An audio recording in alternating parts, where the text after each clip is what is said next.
Okay, so now we're going to try to understand how Hitler is really going to take power and play a role in starting World War II.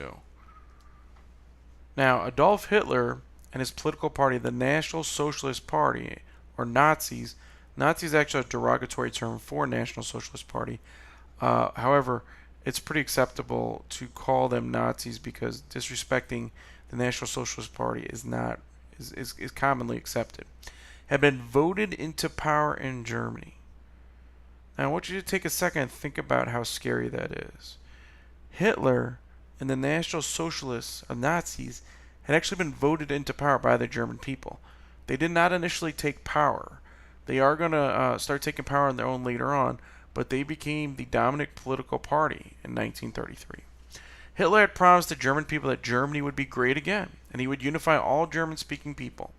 So he starts with this premise, or this main idea, that he is going to unify people that speak German.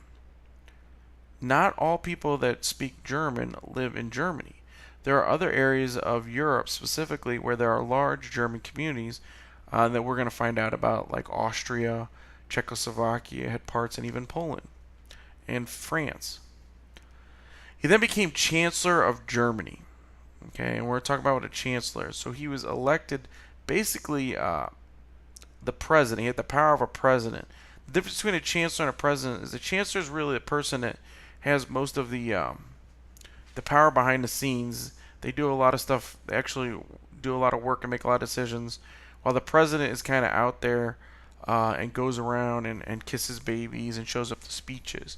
Hitler's going to do both as well, but a lot of democracies have a president, which is more of like somebody that goes to schools, talks to people, and represents your country to other countries. Meanwhile, the chancellor or prime minister in England or France, for example, the prime minister actually runs the country, so they can actually focus on figure out what they need to do for the country. Okay, we're going to skip through a couple ideas. We're not going to play this with the video. Now we're going to talk about Hitler's approach. So a chancellor it's similar to a president. We'll say that's like a president. Adolf Hitler and his political party, the National Socialist Party, were voted into power in 1933. Be clear on that idea. And now we're going to move into what they're going to do when they go into power. Now, Germany at first is going to do exactly what he talked about, unifying those German people. He's going to annex Austria in 1938 after Hitler threatened to invade it. Now, I want you to understand, one of the conditions under the Treaty of Versailles was that Germany was not supposed to be building an army. But if you pay attention to every picture we have of Hitler, he's wearing a fancy uniform. And he doesn't dress like a politician. He's not dressing like Roosevelt, where he just wears a suit with a tie. He's wearing a military uniform. So it's pretty absurd to believe that Hitler is not building an army. And they did know that. The British, the French, and other countries knew that Hitler was building an army. They just weren't stopping him at this point or doing anything about it. So he's going to annex, which means to add on. Annex is to add or to make something a part of something that already exists. So, for example, high schools a lot of times will have an annex. They'll take another piece of land or a building that used to be from another school and they'll annex, just add it on to their high school so they can get enough students or enough classrooms for all the students in their school. A lot of things are annexed. For example, if our high school, if we were to go to buy the houses that are next to the property and make that part of the school, that would be annexing or annexation. In the Treaty of Munich, so here we go. So Great Britain and France are going to cut a deal. Hitler promised him peace in our time. He said, if you just let me annex to Suderland, the German-speaking part of Czechoslovakia, it's all over. So Winston Churchill, which was the Prime Minister of Great Britain, and France agreed to the Munich pact to avoid war with Germany. So France and Great Britain said, okay, you can have Austria, annex that. Hitler argued that the people in Austria wanted to be a part of Germany anyway.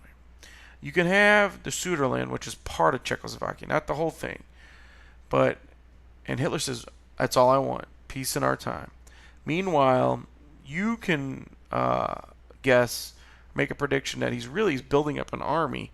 And if they will read his book, My Struggle or Mein Kampf, he's clear that he's going to take over the world.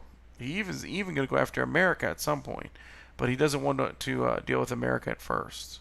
He wants to take Europe first and Africa. So let's look at this map. And you can see that Germany is in the center.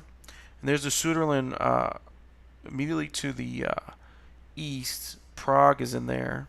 Then you go south. There's Austria as the whole area. So Germany's gotten a lot bigger, and he's trying to move a little bit to the west and get parts of France.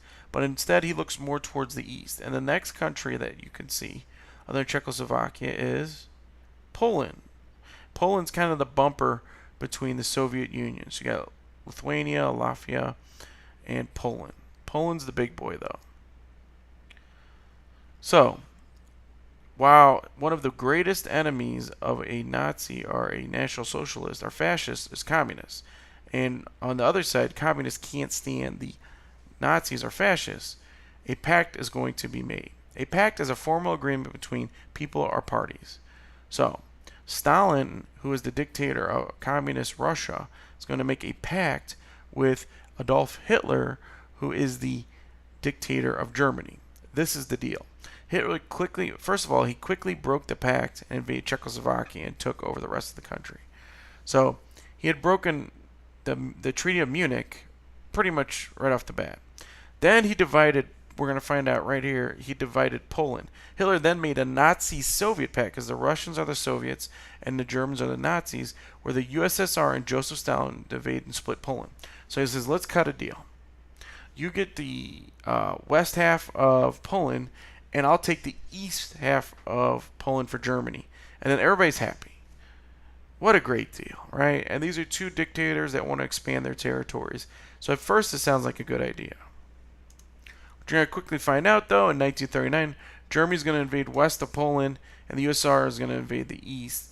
But Germany has the intent of taking the whole country, which he does. He takes the whole country. Now, this is the starting part of World War II. Remember, when Hitler invades Poland, that is the starting point of World War II. Somebody to ask you what event immediately started World War II. This is too far. This is where Britain and France says no more. We gave you parts of Czechoslovakia, you took the other half.